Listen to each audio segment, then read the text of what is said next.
we need to comment on the free trials in Monaco because we finally saw a Ferrari that has come back strong.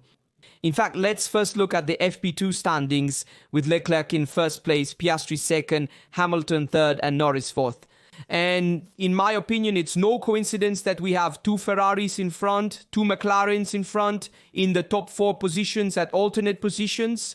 And now let's analyze everything in detail. Let's look at Ferrari's performance, the incident with Stroll, the flight that Hamilton made. Let's also look at the incident that Ajar made and all the most important moments of FP1 and FP2. In addition, let's also analyze the race pace, the possible 2-stop strategy, and also look at the qualifying pace, which is the most important thing in Monaco. Before we start, remember to like, subscribe, and turn on notifications. Now let's begin. So the first thing I want to tell you, right from the bottom of my heart, is that seeing such a solid Friday from Ferrari at the start of the season, well, we've hardly ever seen it. I mean, this is the first real solid Friday from Ferrari we've seen at the start of the season. With a Leclerc who finishes in first position in FP2 with a time of 1:11.3. But the thing I want to point out is the tire history, that is the history of the tires used during the session. And we can see that Leclerc has almost always run with hard tires, except when he did the 8 laps with soft tires.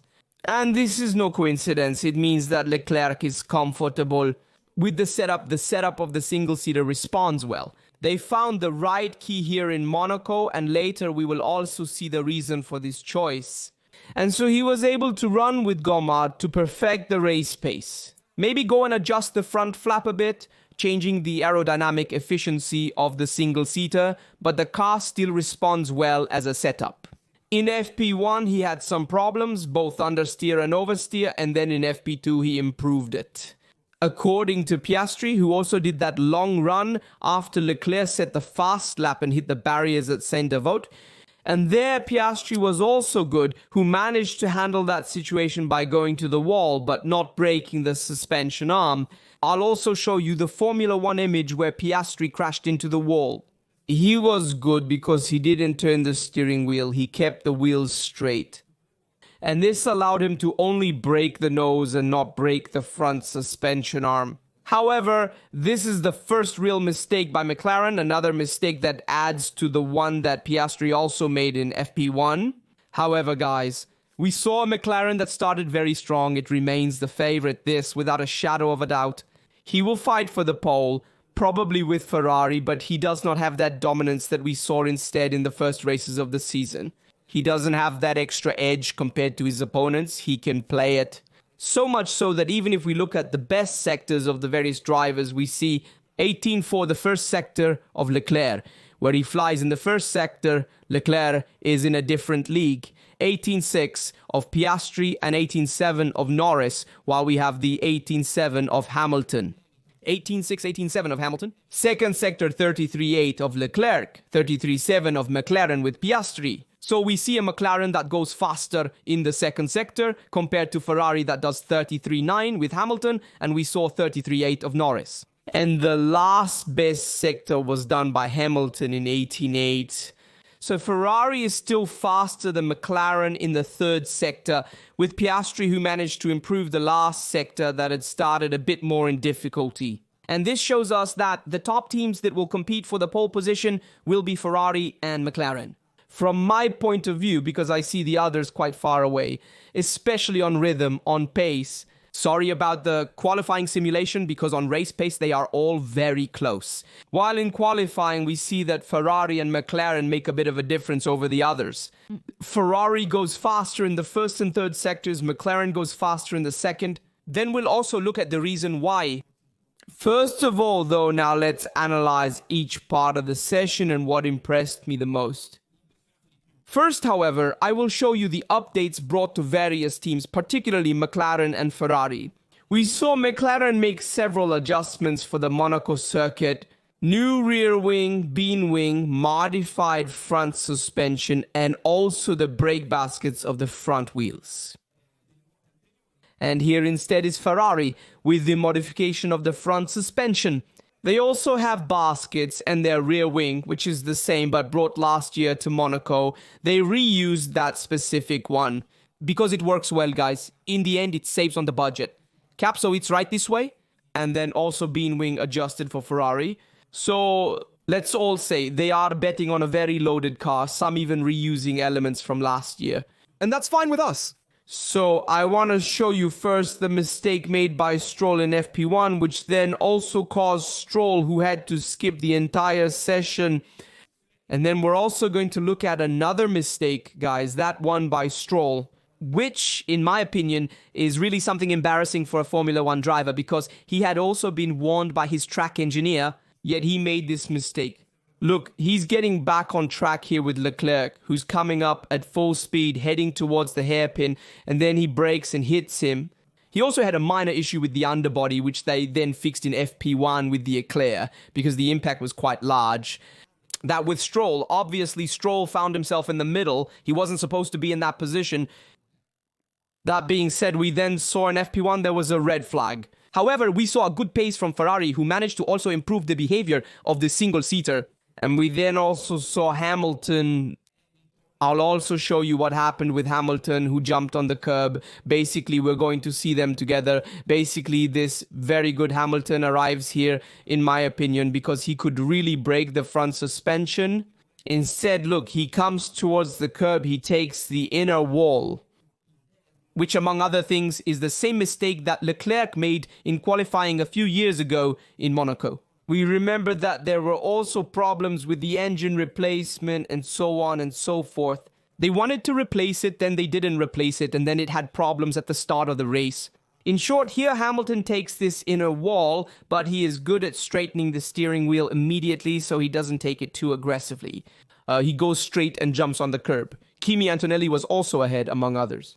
And then he manages to avoid the outer barriers. Here, a glaring risk because it could have gone much worse, but well done Hamilton, who still managed to avoid this problem. And we've seen several situations where Leclerc and Hamilton were struggling to turn in Monaco. At the limit, however, they managed not to make serious mistakes that could then compromise the weekend. And Piazza was also good. We said it before, I want to show you a very important detail.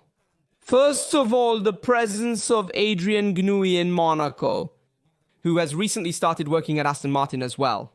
And now he is also making a difference with the recent updates that have arrived on the Aston. Obviously, these were updates that were already planned, but certainly the direction that Adrian Newey is indicating is the right one for Aston. Of course, the most significant changes will come next year with the new regulations. But this graphic here has impressed me a lot. It shows the different ground heights of the teams, and you can see how this is the port chicane. You can see the different heights of Mercedes, Red Bull, and Ferrari. We see that Ferrari is not so low compared to the opponents. They all have more or less the same height. And you can see that therefore Ferrari runs quite low. And it can afford to do so. Because anyway, there are not many fast curves in Monaco if we want the swimming pool chicane, but the fast points in Monaco are almost non-existent, so you can run lower with the ground clearance from a single-seater, go to exploit the cast traction more. And there are some dips, a bit of bump, but you don't affect the performance of the car. The famous bouncing phenomenon is not even created because you reach not too high speeds. So this is an important detail, for that I told you. Be careful that Leclerc is very comfortable in Monaco. He likes it a lot as a track. It's his home parking, if you will. And if Ferrari manages to find the right performance to go fast among the right ground clearance to make the SF25 work well, we have the Leclerc combo that goes strong in Monaco. A car that manages to find the famous load and the famous traction that the SF25 has together. We can see a good performance this weekend from Ferrari. That's why I am confident that Ferrari can do something more than what we have seen so far in Monaco. But there is certainly another unknown. Be careful, this image here shows us. Pay attention to the traffic issue. In fact, we saw, for example, Hamilton here with soft rubber coming towards the casino curve at high speed and finds many drivers stopped at low speed on the track. And this, be careful, can be a problem in qualifying. If you find a lot of traffic, if you find slow people who have just finished the lap, well, you have to abort that attempt. So it will be crucial for all drivers to go fast right from the start in qualifying, both in Q1 and Q2, Q3. Getting the right time on the first attempt, because if you have to wait for the second, maybe the second attempt, either you have traffic or there's a yellow flag or even a red flag, and your attempt is well and truly gone, and so you get screwed by that situation. So be careful. And so I wanted to show you Hamilton's face here. When he jumped at the pull chicane, Hamilton's reaction would have been more or less like this. No, I wanted to show you, first of all, tell you the average race pace. We saw 21 laps with Leclerc's Gomard that I noted down. He averaged a 1:13.9 race pace. Hamilton did 19 laps with an average lap time of 1:14.4. 1:14.4. 17 laps with an average of 1:14.5 Norris, 1:14.7 with medium tire for 20 laps Stroll, 1:14.7 with 13 laps. In short, everyone is within 4-5 tenths, even with different tires. Of course, I remember that the hard tire is the C4 because the medium is the C5 and the soft is the C6, so they are one compound. More or less all soft. There's the option, the obligation, there's the obligation of the double stop in the race, and this could change all the cards on the table. Because the hypothesis that someone behind immediately stops to mark the stop at the start of the race is more than plausible. In my opinion, it is highly recommended. That is, whoever is behind must stop immediately, because this way they can recover a lot. On the group that is ahead. The group that is ahead, however, is stuck in traffic, and so he can make up for a stop that would otherwise be mandatory. Be careful, though, a chain reaction could occur. One stops, the other stops, and so everyone stops in the first few rounds. This hypothesis is also possible. There are also those who might want to wait for a virtual safety car, This option is also available here. So be careful, there are several strategies that can be implemented. Surely, making 2 mandatory stops in the race implies that someone ahead may re-enter traffic and therefore lose their position. So inevitably, we will see a Grand Prix that is more eventful than usual. And be aware that those who start ahead will not necessarily benefit from their position on the track. It's true that track position in Monaco is crucial, but it's a bit less so with this mandatory 2-stop strategy. Having said that, let's also look at the telemetry. Let's look at that of FP1 to make a comparison between the various teams. I took Verstappen, Norris, Leclerc, Hamilton, and I wanted to show you right away how Leclerc made the difference from FP1. In the casino area, look at how he manages to maintain a higher average speed than all the others, even for 3.1 miles per hour more. Before the braking, then the mess. So he was really able to go fast. Guys, there's Leclerc. Look, here it's all from curve 1, Sam Devotta going forward, then braking. And we see that here, Leclerc really makes a big difference in this stretch. Here he makes a difference over all the others. So first sector favors Ferrari, then where do they lose? Well, Ferrari loses after the mess, also loses a bit the hairpin at Arpin, and also loses in the following curves before the tunnel in this sequence of curves. Here, Ferrari has less traction than McLaren and manages to do less well in that section of the circuit, also because the understeer of the S25-25 is felt a bit. Moving forward, Ferrari struggles even a bit at the harbour chicane, but then manages to go faster in the third sector and has also fixed the swimming pool chicane for Ferrari. It manages to go strong even at the Rascasse. In short, in the whole final part, it manages to go strong. In the initial part, it manages to go strong. Ferrari struggles more in the central part with the lower speeds, let's say the minimum speeds, that's it. So I also want to do a bit of a summary. Let's see if I've covered all the topics I wanted to cover. Yes, I wanted to take a moment. I also noticed a team radio from Ajar saying he thinks he's stupid and dumb. It made me laugh out loud when he said it because he had made the best time, that is his best time. In 6th position, Ajar, and then he went against the barriers. And Ajar, who by the way has already made another mistake at the poor chicane. Let's see if I have Ajar's mistake. Here it is. This is the mistake made by Ajar in the free practice. Ajar is still convincing in these first races, despite making 2 avoidable mistakes here. Let's see, he comes very close here, hits the wall, and then makes this mistake here. a bit trivial if we want in the free trials, but it can happen after all. And so Yare, who calls himself stupid, it was very funny, that's all.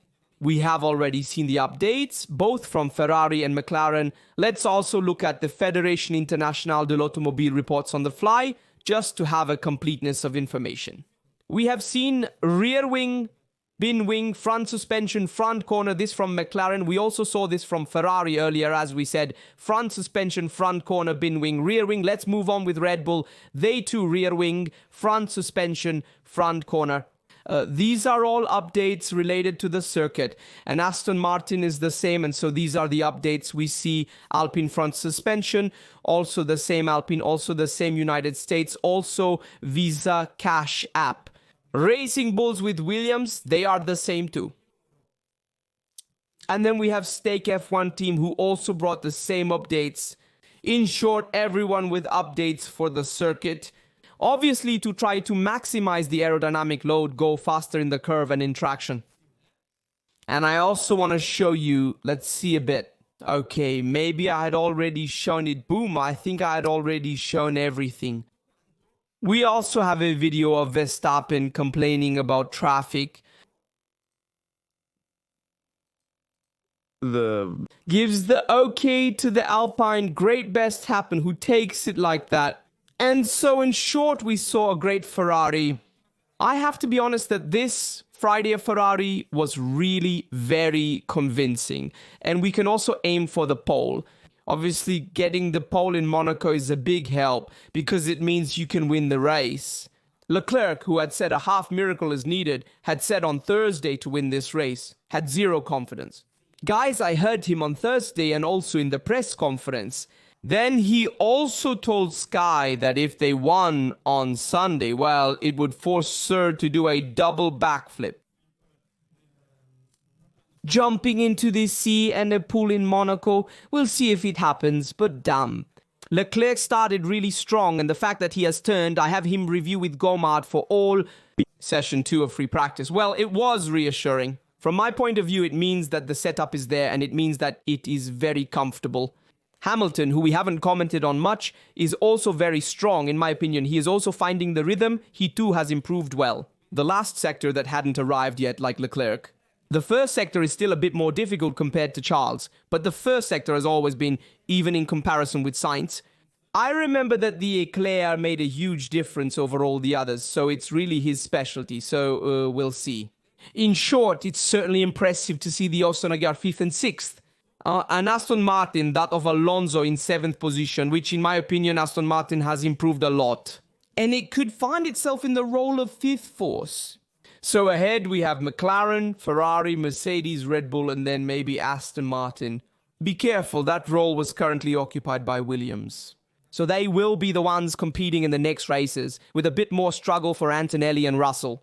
And Mercedes struggling this weekend. I expected this because they typically don't perform well on tracks with low speed corners, so this is normal. Despite the updates, they couldn't manage to go any faster. And Verstappen is also having some difficulties, so watch out for Mercedes and Red Bull lagging a bit behind.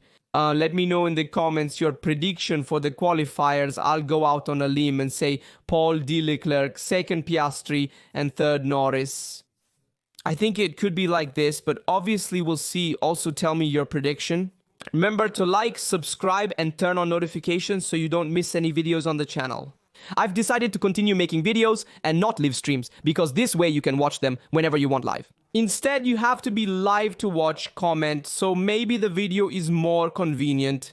That's the goal. Also for you, tell me what you prefer for live reactions on race weekends. I'll share related videos. That's all for now. See you next time.